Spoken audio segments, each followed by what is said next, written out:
How hard is it as a person gets older to change their eating habits? Yeah, I think often we have a hard time changing foods we like because there's that pleasure or cultural reasons we choose foods. We think of things like my grandmother used to make pancakes every Saturday, and we would always eat at her house. And so now I would say almost everyone in my family, pancakes is a favorite food. So you still want to fit some of those things in. But I think what you'll see with the new nutrition recommendations is that they're a lot more focused on, it's more about the quantity and quality of foods. So thinking about your food portion size, and then just the majority of the time trying to choose foods that are very nutritious. So fruits and vegetables and whole grains, nuts, legumes, healthier fats, healthier sources of protein. So really just focusing on choosing a good mix of the healthy foods. And obviously there's not restrictions. So if you do want a sweet or some other food, fitting those in, but the majority of the time trying to choose the higher quality foods. Right. You talked about general nutritional information that people, they follow the guidelines.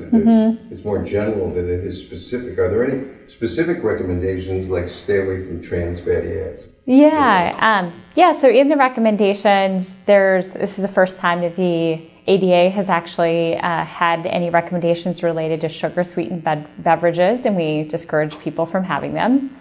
And I think in terms of very specific recommendations, a lot of the recommendations in terms of saturated fat and cholesterol and trans fat and fiber really follow the U.S. dietary guidelines recommendations. So very similar, just because when we did the research, we tried to look at studies in individuals with diabetes, and there just wasn't a lot of studies that looked at those different nutrients in people with diabetes.